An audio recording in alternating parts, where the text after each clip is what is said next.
everybody, welcome to another episode of Across the Table. Today I have Alex McGibbon, founder of Gibraltar Sports.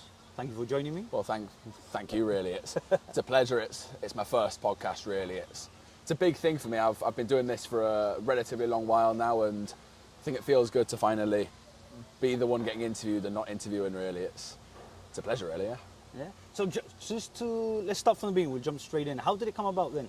What was the thought process? Well, it was quite random. I was scrolling through Instagram one day. I remember it like it's back of my hand. It's memorable for me.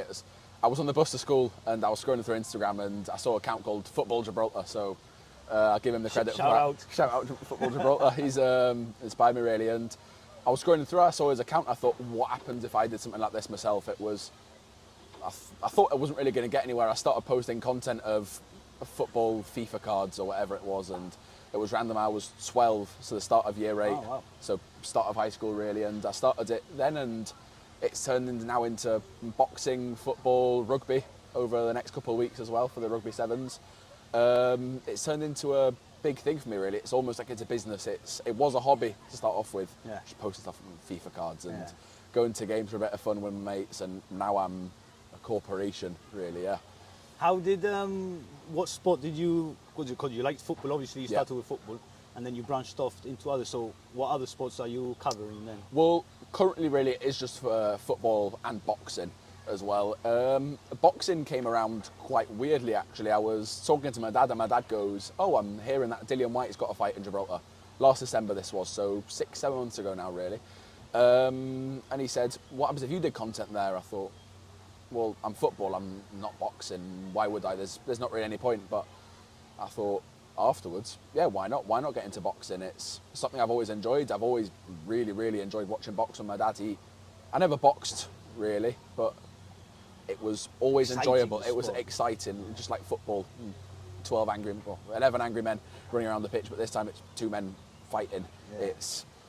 It's that interesting. Raw emotion that you get. It's emotion, yeah. It always interested me, so I thought, why not do content up at the event? So I went to the weigh-in, I went to the fight night, did some good content with some good people, like Dillian Whyte himself, which, quite honestly, I'm lucky to do. He didn't really do much media work apart from myself and Talk Sport and these other ones, but yeah. So you managed to squeeze in and get... I did. I went up to him and said, hello mate, do you fancy getting an interview with me? And he did really. So that kick-started everything.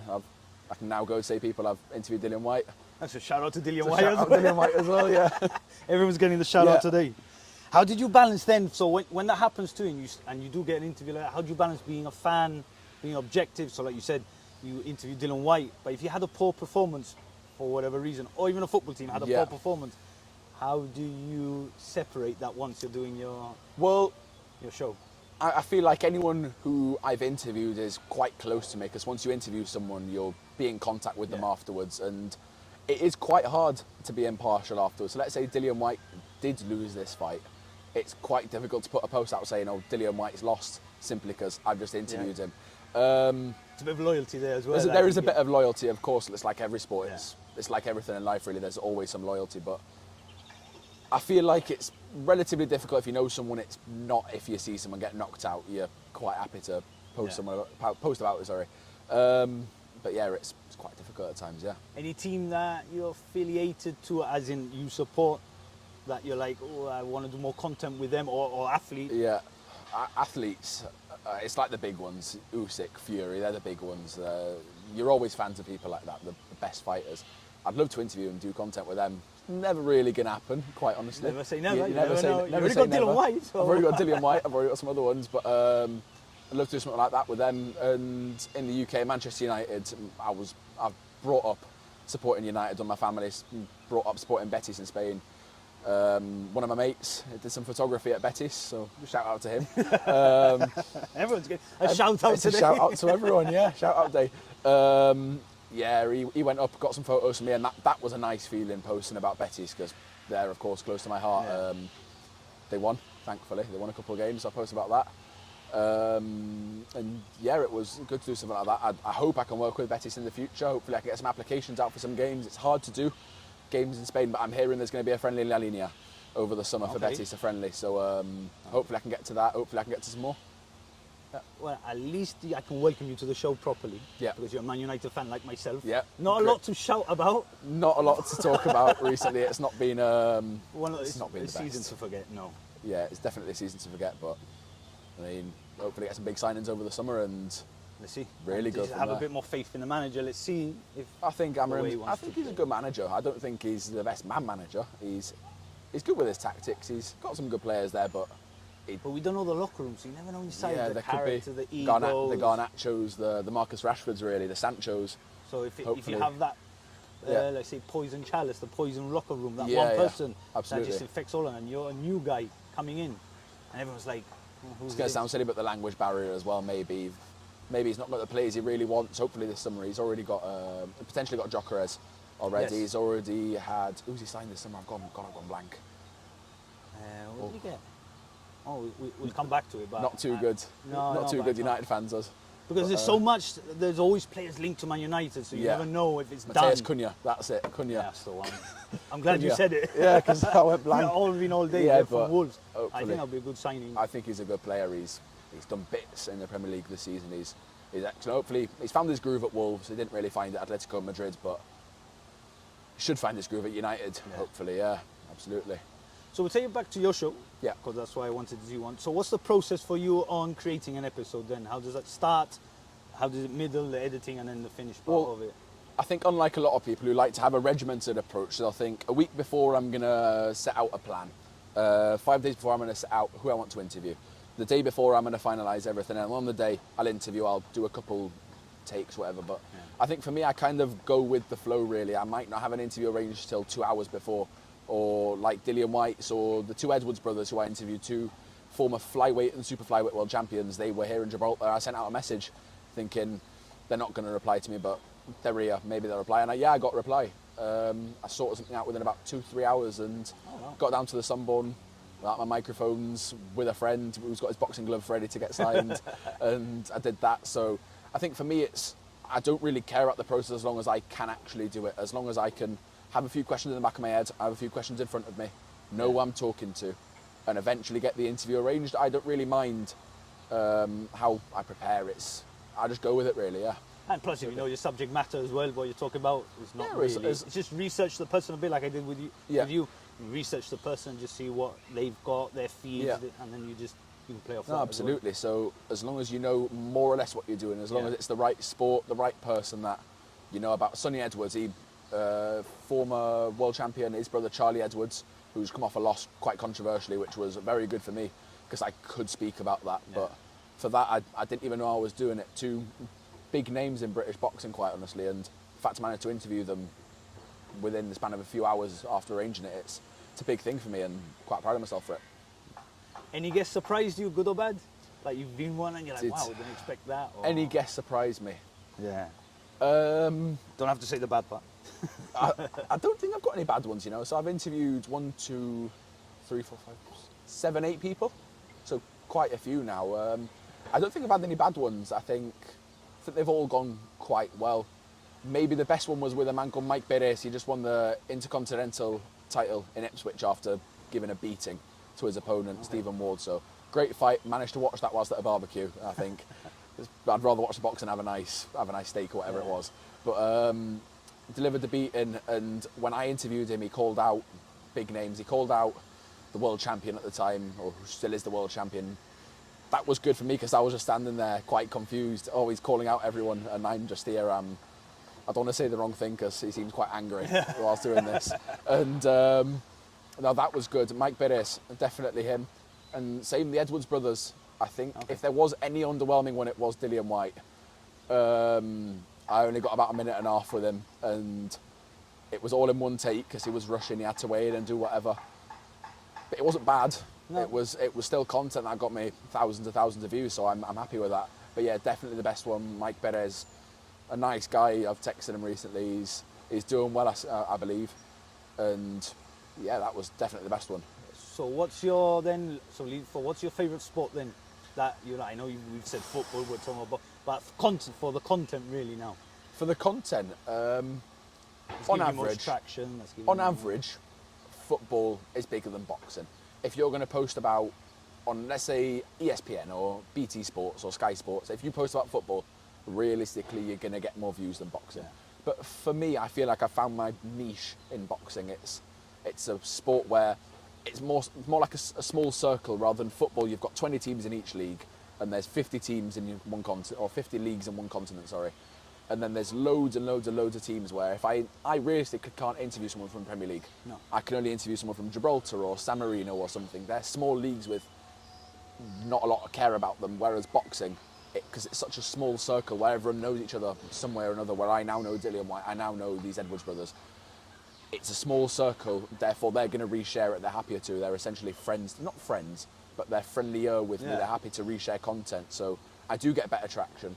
Hope to post well, good times, but I think boxing's now more my thing just because of what's around me, really. In the door now, people. really, don't you? I've gone through the door. There's a few more doors and there's a few more hurdles to go past. However, I've got past the first challenge, which is actually getting into the scene.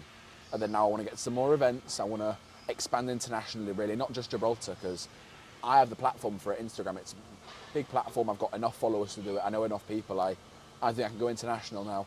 Not massively international, but maybe more Spanish content, maybe more British content. I can definitely. Yeah, you found open your up my lane doors. now.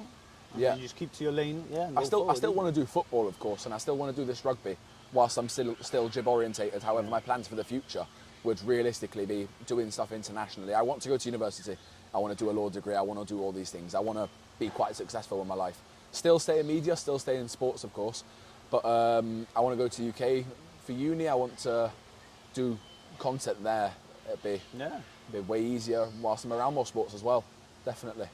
So when we carry on with the sports, and there's a shout out because you've come on the podcast as well, just coming up from your exam. My exam, yeah. Oh, don't get me started on them. They're a stress. I've only got 3 more left, but I feel like I've got nothing inside me. No, but I I'm appreciate them shattered. for taking the time and coming down and joining me on my podcast. Yeah. For the sports then, so we keep it with it, what rule would you change then? So let's go for it. So what would be one rule you would change in football? And what rule would you change in boxing? Boxing's probably harder to pick out a rule, but I got a couple that maybe could happen. I have a couple as well, yeah. But let's start with football then.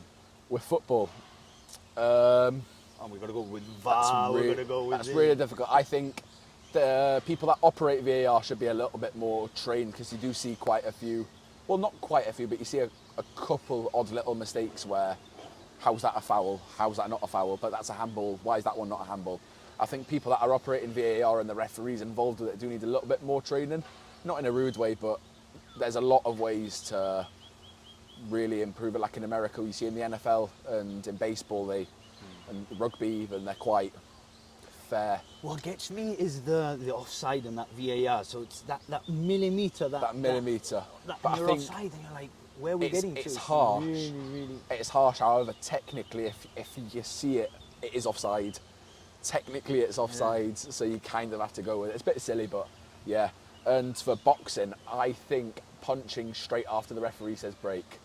Referee breaks you, you hit straight away. It's what a lot of boxers do, and you saw a knockout in February in Manchester between Adelaide and Shikeva. I don't know if I butchered that name, but ref says break, straight after break, hits him with a right and floors him, fight over. I think it's the referees need to enforce it a little bit more, push them further apart, or if someone hits late after the bell, it should be a disqualification or something like that. Yeah, definitely hitting after the bell, and long ring walks. I think That's become part of the thing, but the show. A lot of people aren't Prince Nassim, is the way I think of it. Tyson Fury's not like Prince Nassim. He's a bit of a Part and parcel. he's a bit of an idiot. No offence to him. Would I interview him? Of course. But I think it's 10-minute ring walks, walking out to All I Want for Christmas Is You is. Well, they all do it now. It's all a part of the show. It's all part of it. Getting the emotions It's a and show, the war. Look at Chris Eubank. When he walked out with his son, that was great. Place went that was wild. amazing. But I think just set a time limit on it, because they're getting too long now. They're a bit farcical. Yeah, it is true. Just want to see them start punching. The rule I would change, and I have to agree with Chris Eubank Senior, is the weight class. The weight classes. I think either you. He is right there. That dropping down 2 weights, going up 2 weights, no rehydration clause. We saw the photos of Chris Eubank Jr. How he ended up. No one policing it. I think with that one, yes, of course, he's had a hard weight cut, and yes, the rehydration clause might have done him a little bit. However, you've seen Chris Eubank make 160 pound, which is 70 kilos. You've seen him make that weight time and time and time again, and he's just about missed it by 0.05 of an ounce. I don't know. With the age now, it gets harder and harder to lose weight. He fought at 160 in February, I believe it was. I struggle to believe that he struggled that hard to make weight. I think he might have put on a little bit of a show just to get some more interest, I think. See a lot of boxers doing it nowadays. I struggle to believe that he couldn't make 160. But if the rules were there before, like Chris Eubank Sr. was saying, I do have to agree with him. That if the rules are there, you have to police them then. I think... Like when he goes, I'm the sheriff. Yeah, I agree with that one, yeah. Yeah, the sheriff, yeah, Yeah, but, I'm the sheriff. And I agree with him, and it's true, there should be more control like that, because it's got to be an accident. Yeah, like exactly. You said, There was one in Thailand in MMA a few years ago, I believe, with one fighting championship. Fighter made weight and died on the scales a couple hours later when rehydrating it. It wasn't good to see, but rehydration clause wise, I don't think they should exist. You see Conor Benn and Chris Eubank weighing the same on the night of the fight. I think when fighting at super welterweight or welterweight, I believe it was, Conor Benn was a bit of a weight bully himself. You see it, he came in very, very big on fight nights, so I don't agree with the rehydration clause at all, quite honestly, no. Yeah. It's one of them that the sport has to figure out as well. I think it does. Look at the amazing fight now that was just announced yesterday by Ring. Canelo and Crawford. That's like the fight of the century. That is the fight that you want to see. That is incredible. So it's two equal guys, incredible fighters. There's going to be no drama. I saw Canelo saying, I'm not going to do all this media bullshit. I'm not going to do anything. Is that to fight, innit? I just hear two great fighters. Thing is, I think that fight's kind of similar to Chris Eubank Jr. and Conor Benn, I think. Even making super middleweight, Canelo is a little bit of a weight bully himself. He walks around quite heavy. He has moved up a lot of weight classes over time, but that comes with age. He has drained weight quite a lot recently, and I think Crawford coming up that far to get to 168 from 149, I believe it was. Yeah, something like that, yeah. That's around 20 pounds. That's quite a lot just for one fight, really. It's the fight, so that's probably why. The thing is, it's the fight, the money, the Saudi money. Oh, mate. Saudi money is crazy. Turkey has just changed the game. And he's now complaining about Tom and Jerry fights with one fighter coming forward, the other one staying defensive after the Canelo skull fight. Well, it was true. I saw that fight as well, and it was horrible. That card, especially that whole card, had all similar fights like that. It was really, really bad. Especially after that Ben and... Woke up early for it as well. I couldn't do it. I think, what am I watching? This is terrible. It's someone doing a marathon and the other one just slowly going forward. Yeah, he was just stepping out, he's just using the jab, stepping out, using the jab, I know that. Gets your points, but it's not how you want to watch a fight, really, I think. I've just thought of another rule now, we're changing football. I would get rid of the extra time, I think. Extra time? So semi-finals, so let me get this right. So semi-finals after, no extra time. I think that adds to the drama, though. That's the thing. I think longer extra time, like they did in the World Cup. You saw some crazy results, like what was it, Argentina, Netherlands, with the free kick. Like that is. Oh, the golden goal that used to be back in the day. Again, golden goal. I could see golden goal. Especially in the age now we live off emotion, content, videos, viral, all this. Yeah. A golden goal. Imagine just like a shot from nowhere, boom. Boom, somehow goes in. Yeah. I reckon golden goal would be good. I still think longer extra time would be a lot better. But golden goal could probably work, couldn't it? For sure. Yeah, I think the golden goal could. Extra time, after 90 minutes, you can see that none of the teams, the players, the coaches, like, I've got a sub on, then it's not the right player. Yeah. And it's like, especially for a semi-final and a final. Semi-final, yeah. Well, probably that's the intensity. But any then, we'll move on from that, but But any upcoming then stories, events, content that you want to share? Well, if you might have seen recently that I've not signed, but I've announced a collaboration with a good friend of mine. He's a local boxer here. I'll be doing some content with him, I believe. It'd be great. Want to give him a shout out? Another shout out? Shout out. Jay Landor, how are you, mate? But yeah, I'll be collaborating with him quite a lot soon, I believe. He's got a fight date coming soon. I'm not gonna say because it's his job to say it. Yeah, that's his show. It's his show. But hopefully some content with him, and then between the 27th and the 29th of June, I should be doing some content up at Europe Point with the Rugby Sevens tournament. I believe a few teams are coming from the UK. I'm not sure who, but I should have my press sorted for that, which is great. So you should be able to get some content up there. Hopefully there's some Champions League qualifiers football wise. And as far as I know, there isn't any boxing events here in Gibraltar. There was one teased for July, which I shouldn't really be saying that, but one teased for July. Exclusive. It's exclusive. there was one teased for July. It's not going to happen, supposedly. Hopefully, there's something towards the end of the year. I don't know yet, but hopefully something towards the end of the year. It was supposed to be a show in July.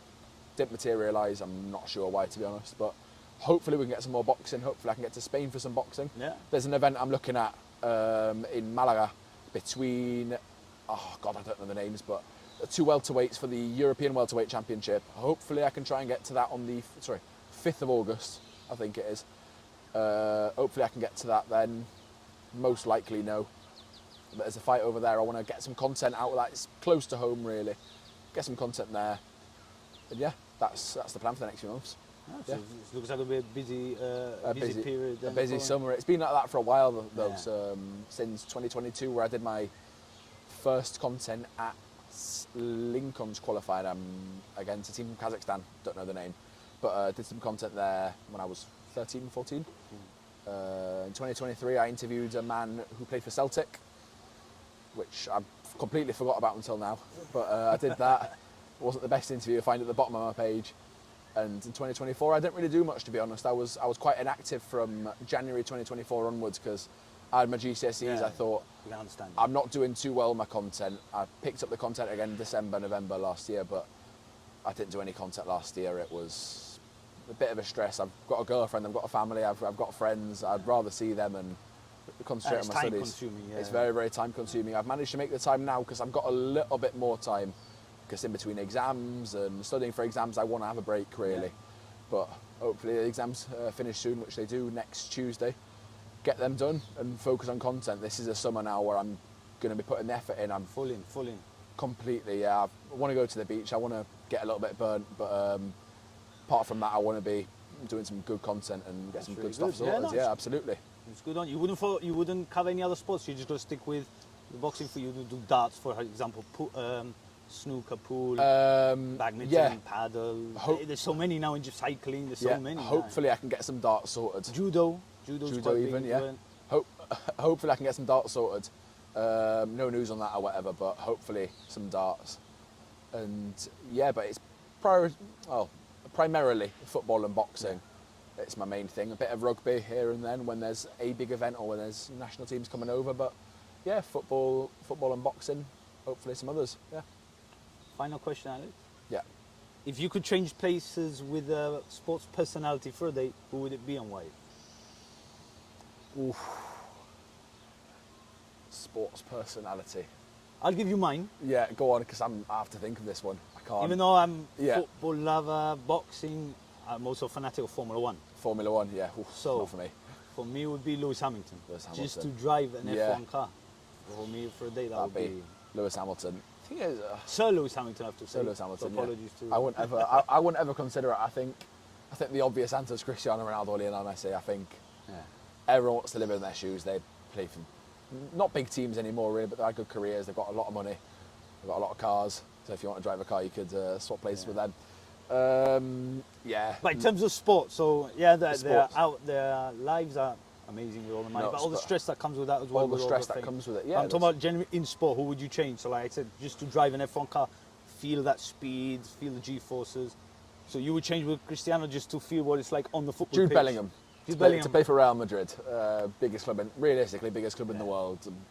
Last season, maybe not so, but the biggest club in the world. So you just want to stand in that pitch, see all the crowd. See all the crowd, 100,000 people. Play with these amazing players. Cheering your name on, but if it was anyone, Bellingham, well, it was sports-wise Bellingham. However, if not Cristiano Ronaldo or Messi, I think that they're still the obvious answers, though, aren't they? Yeah. But yeah, that's probably it. Alex, appreciate your time. Thank you very much. Thank you very much for joining me. Appreciate it. Thank you very much. All the best of luck with the success. Yeah, thank you very much, and you too. Yeah. And your podcast going forward. Appreciate it. Thank you very much. Beautiful. Thank you, everyone. Well, thank you very much. We'll see you next time on Across the Table. And catch my content as well. Thank you. Bye bye.